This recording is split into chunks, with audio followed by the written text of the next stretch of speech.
खाड़ी क्षेत्र में जारी भीषण संघर्ष के बीच शुक्रवार का दिन अमेरिकी वायुसेना के लिए सबसे घातक साबित हुआ। ताजा रिपोर्ट्स के मुताबिक होर्मुज स्ट्रेट के पास रणनीतिक रूप से महत्वपूर्ण अमेरिकी लड़ाकू विमान A-10 वॉर्थहॉग क्रैश होकर समुद्र में गिर गया है। द न्यूयॉर्क टाइम्स ने अमेरिकी अधिकारियों के हवाले से पुष्टि की है कि इस हादसे में विमान के इकलौते पायलट को सुरक्षित बचा लिया गया है। A-10 थंडरबोल्ट, जिसे वॉर्थहॉग के नाम से जाना जाता है, अपनी मजबूत बनावट और जमीनी हमले करने की घातक क्षमता के लिए प्रसिद्ध है। ईरानी मीडिया और तस्नीम न्यूज एजेंसी ने दावा किया है कि उनके एयर डिफेंस सिस्टम ने इस विमान को ट्रैक कर मार गिराया है। हालांकि पेंटागन ने अभी तक इस बात की पुष्टि नहीं की है कि विमान दुश्मन की फायरिंग से गिरा है या तकनीकी खराबी के कारण। गनीमत रही कि पायलट समय रहते इजेक्ट करने में सफल रहा और उसे अमेरिकी सर्च एंड रेस्क्यू टीम ने समुद्र से सुरक्षित निकाल लिया है। A-10 के क्रैश होने से कुछ ही घंटे पहले अमेरिका को एक बड़ा झटका लगा और उसका F-15E स्ट्राइक ईगल लड़ाकू विमान ईरान की सीमा के भीतर मार गिराया गया। ये इस युद्ध में ईरान द्वारा गिराया गया पहला मैंड यानी कि मानव युक्त अमेरिकी विमान है। सोशल मीडिया पर वायरल मलबे की तस्वीरों में विमान के पिछले हिस्से पर लाल रंग की पट्टी और एलन कोड स्पष्ट दिख रहा है, जो ब्रिटेन स्थित RAF लेकनहीथ बेस के 494वें फाइटर स्क्वाड्रन का हिस्सा है।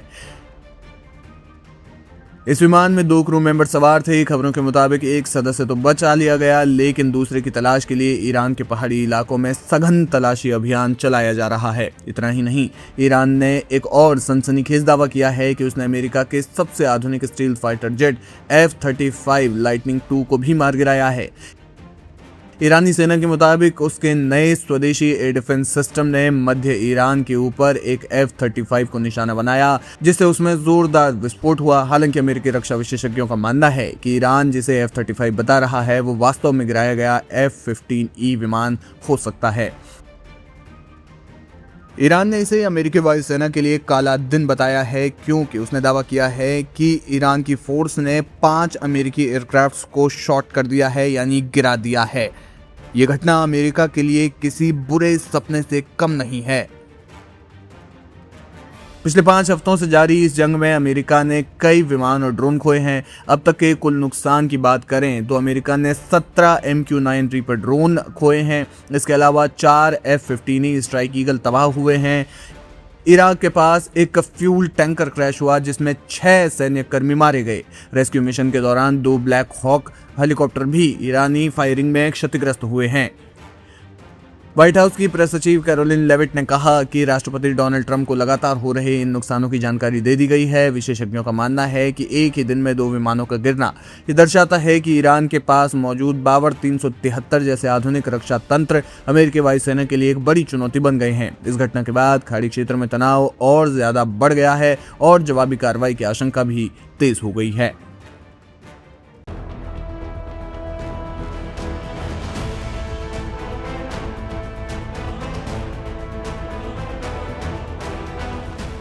मिडिल ईस्ट में जारी भीषण सैन्य संघर्ष के बीच ईरान के पूर्व विदेश मंत्री और परमाणु समझौते के मुख्य सूत्रधार रहे मोहम्मद जवाद जरीफ ने अपने देश को एक सलाह दी है, यानी ईरान को सलाह दी है। दरअसल अमेरिकी पत्रिका फॉरेन अफेयर्स में प्रकाशित एक लेख में जरीफ ने तर्क देते हुए सलाह दी। कहा, ईरान को अब जीत की घोषणा करनी चाहिए और एक ऐसे समझौते की ओर बढ़ना चाहिए जो न केवल इस युद्ध को समाप्त करे बल्कि भविष्य के संघर्षों को भी रोके। जरीफ ने आगे सुझाव देते हुए कहा, ईरान को अपने परमाणु कार्यक्रम पर सीमाएं लगाने और दुनिया के सबसे महत्वपूर्ण तेल मार्ग स्ट्रेट ऑफ हॉर्मुज को फिर से खोलने का प्रस्ताव देना चाहिए। इसके बदले में ईरान को अपने ऊपर लगे सभी अंतर्राष्ट्रीय प्रतिबंधों को पूरी तरह समाप्त करने की मांग करनी चाहिए। जरीफ का मानना है कि अमेरिका ने पहले भले ही यह सौदा न माना हो, लेकिन वर्तमान युद्ध की भयावहता को देखते हुए अब वह इसे स्वीकार कर सकता है। जरीफ ने अमेरिका और ईरान के बीच एक पारस्परिक अनाक्रमण समझौते का प्रस्ताव दिया। इसके तहत दोनों देश भविष्य में एक दूसरे पर हमला न करने की औपचारिक शपथ लेंगे। उन्होंने सुझाव दिया कि ईरान को अमेरिका के साथ आर्थिक संवाद और व्यापार के द्वार खोलने चाहिए। यह न केवल दोनों देशों के लोगों के लिए फायदेमंद होगा, बल्कि दशकों पुराने अविश्वास को कम करने में भी मदद मिलेगा। जरीफ के अनुसार इस समझौते से ईरान के नेतृत्व को अपना ध्यान विदेशी दुश्मनों से बचाव के बजाय अपने नागरिकों को जीवन स्तर को सुधारने और देश के शानदार भविष्य के निर्माण पर केंद्रित करने का अवसर मिलेगा। जरीफ का यह लेख ऐसे समय में आया है जब ईरान चौतरफा सैन्य और आर्थिक दबाव का सामना कर रहा है। जीत की घोषणा करने का उनका सुझाव दरअसल एक कूटनीतिक रणनीति है। इसे ईरान बिना अपना सम्मान खोए युद्ध से सम्मानजनक विदाई ले सके, ऐसा कहा जा रहा है। उनका मानना है कि ईरान ने अपनी प्रतिरोध क्षमता दिखाकर अपना लक्ष्य हासिल कर लिया है और अब शांति वार्ता की मेज पर बैठने का यही सही समय है। अब सवाल यह है कि कौन है जवाद जरीफ। मोहम्मद जवाद जरीफ ईरान की कूटनीति का एक बड़ा और जाना पहचाना चेहरा है। परमाणु कार्यक्रम को लेकर अंतर्राष्ट्रीय स्तर पर हुई बातचीत में उन्होंने ईरान का पक्ष मजबूती से रखा और दुनिया के सामने देश की छवि पेश की। उनका जन्म 1960 में तेहरान में हुआ था। शुरुआती पढ़ाई के बाद वे संयुक्त राज्य अमेरिका गए, जहां उन्होंने अंतर्राष्ट्रीय संबंधों में उच्च शिक्षा हासिल की। यही वजह है कि उन्हें वैश्विक राजनीति और कूटनीति की गहरी समझ है। जवाद जरीफ ने अपने करियर की शुरुआत एक राजनयिक के रूप में और धीरे धीरे ईरान के प्रमुख कूटनीतिक बन गए।